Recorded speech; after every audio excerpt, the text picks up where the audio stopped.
Good morning students. Last हमारी जो class हुई थी उसमें हम लोगों ने कॉन्ट्रैक्टाइल प्रोटीन्स के स्ट्रक्चर के बारे में डिस्कशन किया था। आज की जो हमारी क्लास है, आज की क्लास में हम लोग मसल कॉन्ट्रैक्शन के बारे में डिस्कशन करेंगे। ठीक है, मैंने लास्ट क्लास में ही आप लोगों को बताया था कि मसल कॉन्ट्रैक्शन जो है वो इस चैप्टर का लास्ट टॉपिक है as per the revised syllabus. ठीक है, तो मसल कॉन्ट्रैक्शन का जो टॉपिक है, ठीक है, या मैकेनिज्म ऑफ मसल कॉन्ट्रैक्शन का जो टॉपिक है, उसको एक्चुअली स्टार्ट करने से पहले कुछ टर्मिनोलॉजी है जो हम लोगों को मसल कॉन्ट्रैक्शन के रिलेशन में स्टडी करनी पड़ेगी, बिकॉज ये जो टर्मिनोलॉजीज हैं ये मसल कॉन्ट्रैक्शन के मैकेनिज्म को समझने में आपकी हेल्प करेगी। ठीक है, तो यहाँ पे मैंने 4 टर्म्स लिखे हुए हैं। First is the motor unit, second neuromuscular junction or the motor end plate, third is the threshold stimulus, and fourth is the all or none principle which is also known as the Brodwick's law। ठीक है, तो ये 4 जो terms है ये मैं आप लोगों को एक्सप्लेन करूंगी।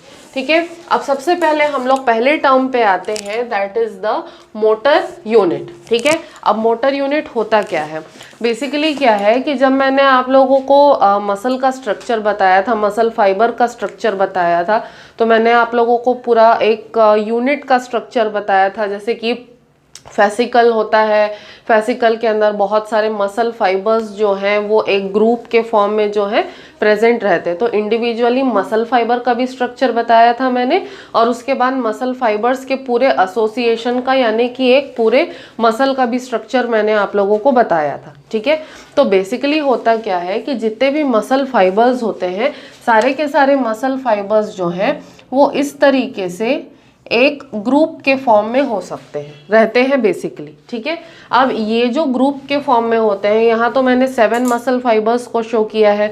कई बार इससे कम मसल फाइबर्स भी होते हैं और कई बार इससे ज़्यादा मसल फाइबर्स भी एक ग्रुप बना करके रहते हैं। ठीक है, अब ठीक है, ये क्या हुआ, ये हो गया आपका मसल फाइबर का पूरा ग्रुप हो गया। ठीक है, अब जनरली होता क्या है कि जब तक नर्व इम्पल्सेस ना मिले, ठीक है, जब तक हमको स्टिमुलस ना मिले, जब तक हमको नर्व इम्पल्सेस ना मिले, तब तक हमारी बॉडी में मसल्स जो है उनके अंदर कॉन्ट्रैक्शन और रिलैक्सेशन नहीं होता है। ठीक है, तो जनरली क्या होता है कि कोई भी मसल है, उस मसल से नर्व सेल्स जो होते हैं वो हमेशा एसोसिएटेड होते हैं। ठीक है, बिकॉज नर्व सेल्स के एसोसिएशन के बिना जो है मसल्स को स्टिमुलस नहीं मिलेगा, और मसल्स को अगर स्टिमुलस नहीं मिला तो उनके अंदर कॉन्ट्रैक्शन और रिलैक्सेशन भी नहीं होगा।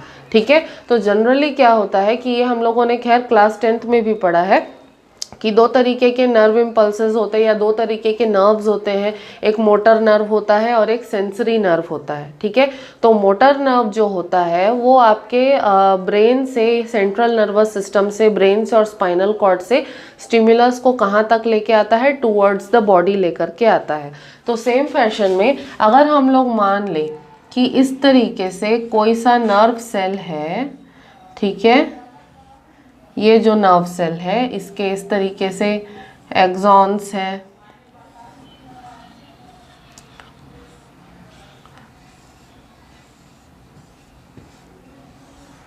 ठीक है, लाइक दिस इसके एक्सॉन्स प्रेजेंट है।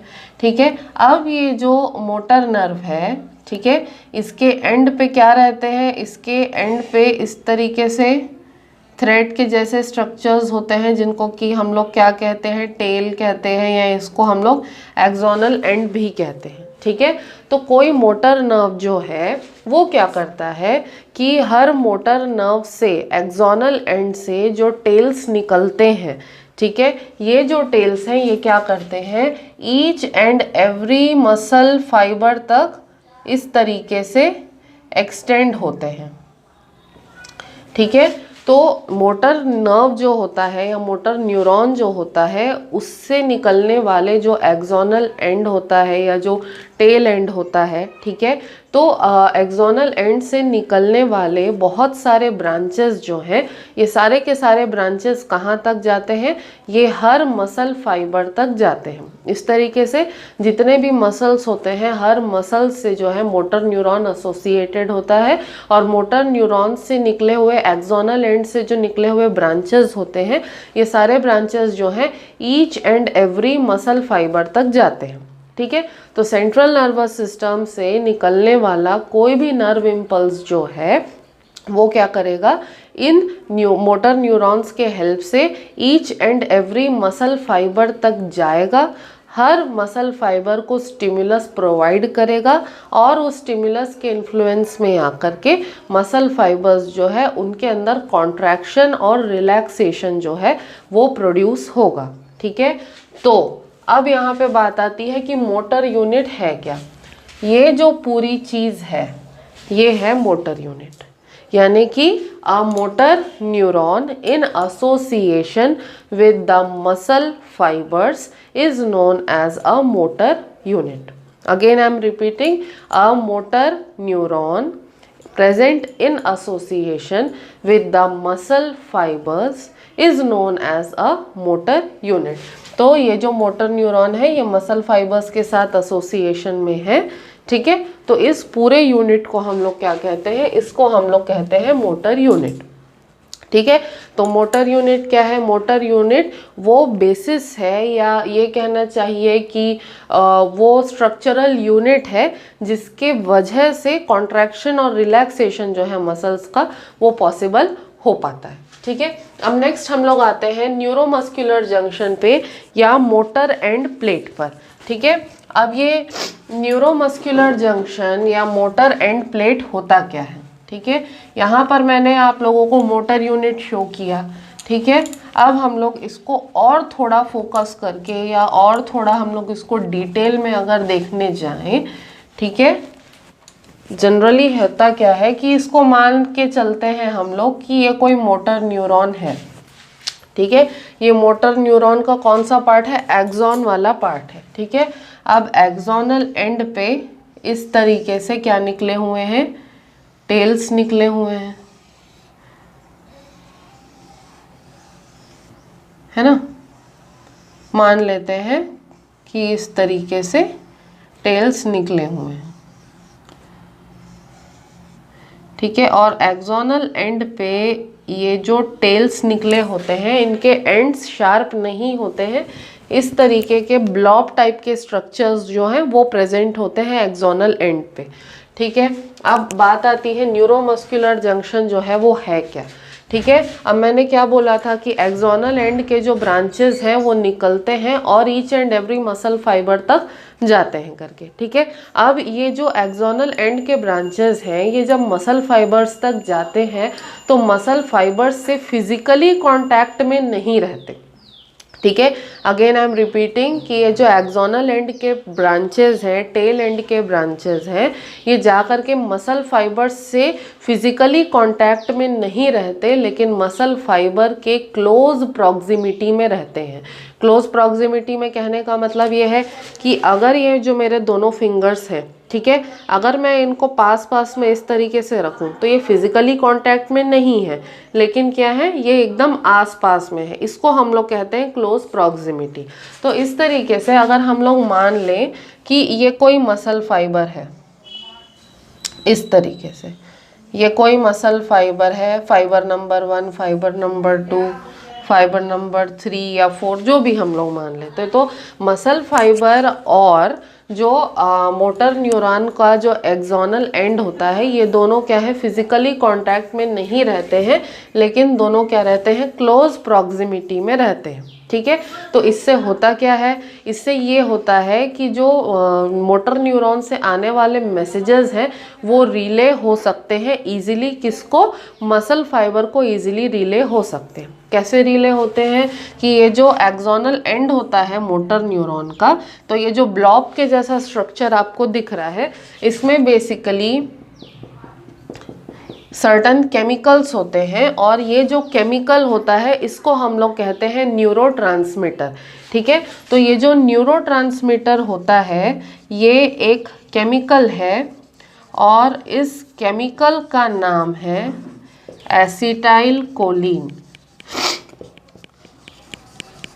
This chemical is known as acetylcholine. ठीक है, तो जब कभी भी मोटर न्यूरॉन से कोई भी स्टिमुलस आता है तो वो स्टिमुलस जब एक्सोनल एंड पे रिलीज होता है, एक्सोनल एंड तक जाता है, तो एक्सोनल एंड पे जाने पर क्या होगा कि ये जो एसिटाइल कोलिन है ये सिक्रीट होता है। ठीक है, तो सिक्रीट होने के बाद में ये जो एसिटाइल कोलिन है ये क्या करता है, ये आपका मसल फाइबर था और ये आपका एक्सोनल एंड के ब्रांचेस है। ठीक है, तो एसिटाइल कोलिन जो है वो सिक्रीट होता है, सिक्रीट होकर के वो फिर किसके अंदर जाता है, मसल फाइबर के अंदर जाता है। ठीक है, और मसल फाइबर के अंदर जो है एक्साइटेशन प्रोड्यूस करता है।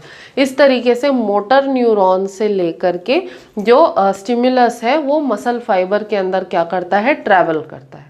ठीक है, तो ये जो स्पेस है, कौन सा स्पेस, यानी कि एक्सोनल एंड का जो टिप है, ठीक है, और जो आपके नर्व फाइबर का, ठीक है, सॉरी मसल फाइबर का जो प्लाज्मा मेम्ब्रेन है, यानी कि सार्कोप्लाज्मा मेम्ब्रेन या सार्कोप्लाज्म जिसको हम लोग कहते हैं। ठीक है, तो एक्सोनल एंड का जो टिप और मसल फाइबर का जो प्लाज्मा मेम्ब्रेन है, ठीक है, सार्कोप्लाज्मिक मेम्ब्रेन जो है, ठीक है, उनके बीच का जो स्पेस होता है उसको हम लोग कहते हैं न्यूरोमस्कुलर जंक्शन और द मोटर एंड प्लेट।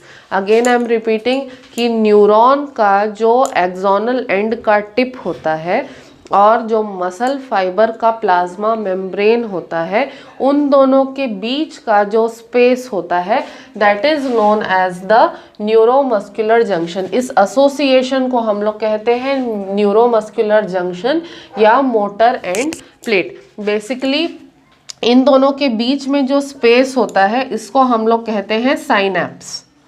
इसको हम लोग क्या कहते हैं, बेसिकली इसको साइनैप्स कहते हैं। और ये जो पूरा एसोसिएशन होता है, this association is known as the neuromuscular junction and the motor end plate. ठीक है, तो आई होप कि आप लोगों को क्लियर है। नेक्स्ट हम लोग आते हैं थ्रेशोल्ड स्टिमुलस पे।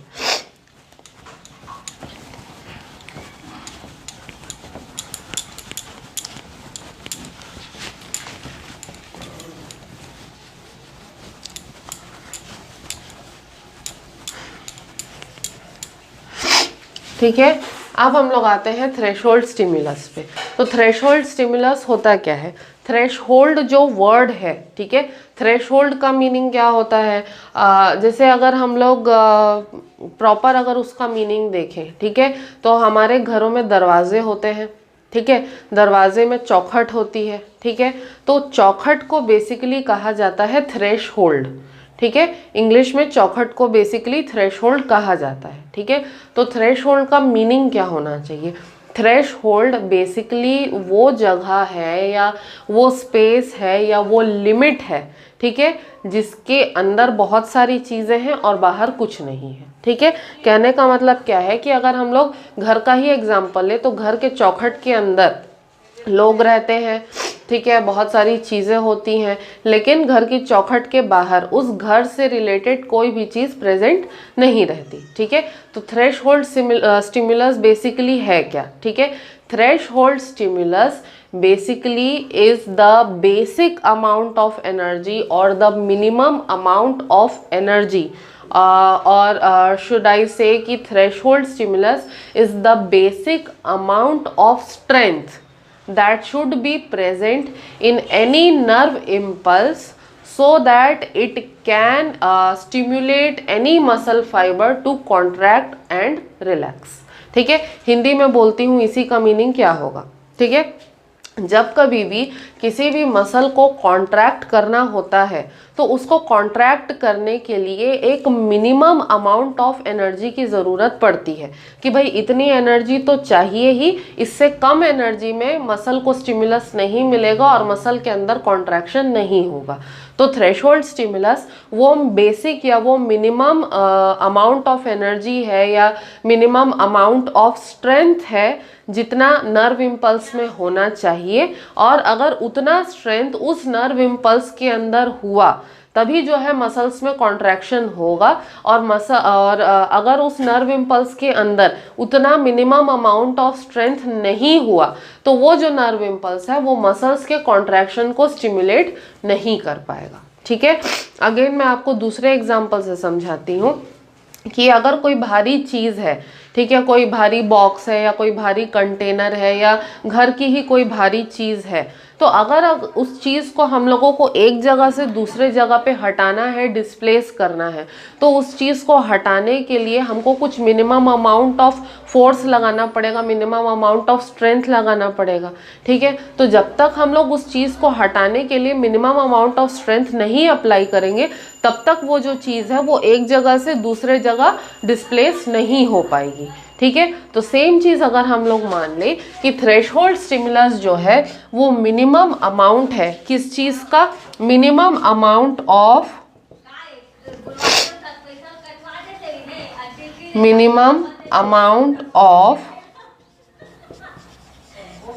स्ट्रेंथ ऑफ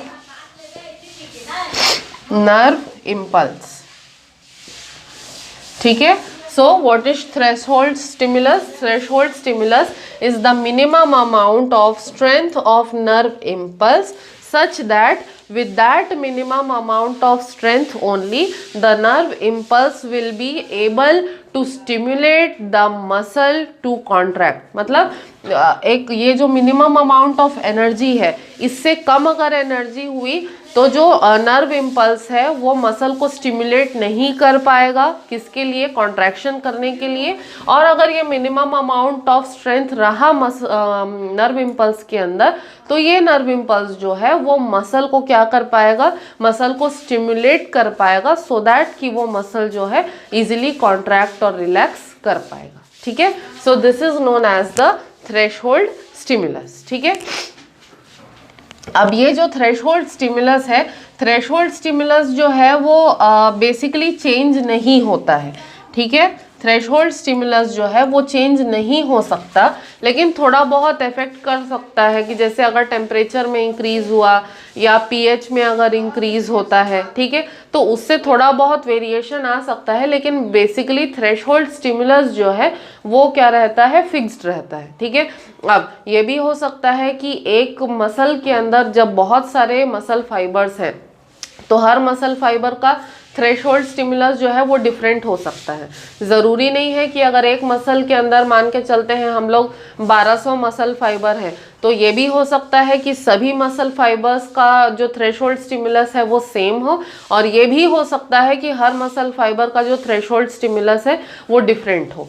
ठीक है, तो दोनों पॉसिबिलिटीज़ जो है वो यहाँ पर एग्जिस्ट करती हैं। ठीक है, अब लास्टली हम लोग आते हैं ऑल और नन प्रिंसिपल या फिर बॉर्डविच लॉ पर। ठीक है, तो ऑल और नन प्रिंसिपल या जो बॉर्डविच लॉ है, ठीक है, वो थ्रेशहोल्ड स्टिमुलस के बेसिस पर ही काम करता है। ठीक है, तो बॉर्डविच लॉ जो है ये बेसिकली बोलता क्या है?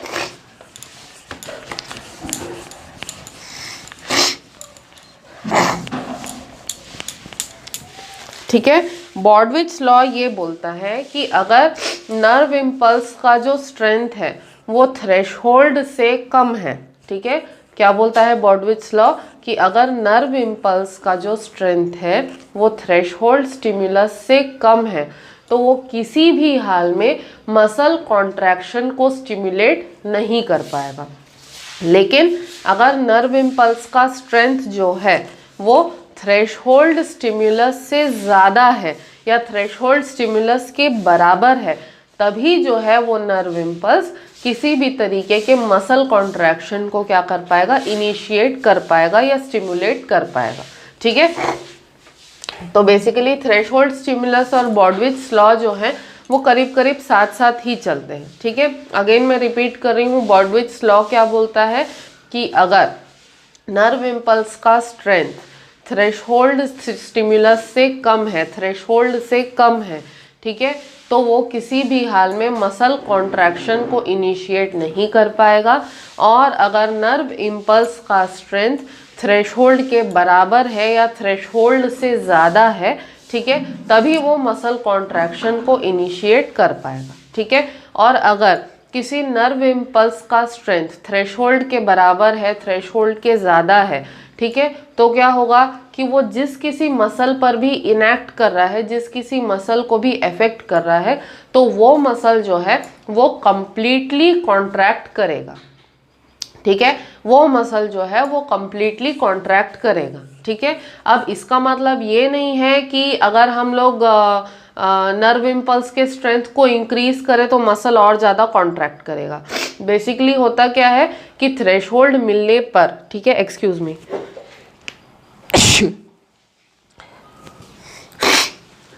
ठीक है, बेसिकली होता क्या है कि थ्रेशोल्ड मिलने पर, एक बार जैसे ही थ्रेशोल्ड स्टिमुलस मिल जाता है, मिनिमम अमाउंट ऑफ स्ट्रेंथ मिल जाता है नर्व इम्पल्स का, तो मसल जो है वो पूरा का पूरा कॉन्ट्रैक्ट कर जाएगा। तो इसका मतलब ये नहीं है कि अगर हम लोग थ्रेशोल्ड स्टिमुलस को बढ़ा रहे हैं या स्ट्रेंथ को बढ़ा रहे हैं नर्व इम्पल्स की, तो मसल और ज़्यादा कॉन्ट्रैक्ट होगा। एक बार जैसे ही मसल को जो है थ्रेशोल्ड स्टिमुलस मिल जाता है, बेसिक अमाउंट ऑफ स्ट्रेंथ मिल जाता है नर्व इम्पल्स का, वैसे ही मसल जो है वो एक ही बार में कंप्लीट कॉन्ट्रैक्ट करेगा। तो स्ट्रेंथ बढ़ाने से इस बात पे कोई फर्क नहीं पड़ेगा और ऐसा नहीं होगा कि मसल जो है और ज़्यादा कॉन्ट्रैक्ट करे। एक बार का स्टिमुलस ही मसल के लिए काफ़ी होता है और एक बार में ही मसल जो है वो पूरा का पूरा ईजिली कॉन्ट्रैक्ट हो जाता है, ठीक है। So these were the terminologies that were related to the muscle contraction. अब जो हमारी नेक्स्ट क्लास होगी, नेक्स्ट क्लास में लास्टली मैं आपको मैकेनिज्म ऑफ मसल कॉन्ट्रैक्शन जो है उसको एक्सप्लेन करूंगी। अंटिल देन आज के किसी भी टॉपिक में ये जो चारों टर्म्स थे, इनके अंदर आप लोगों को कोई भी डाउट होगा तो you can ask me. Thank you.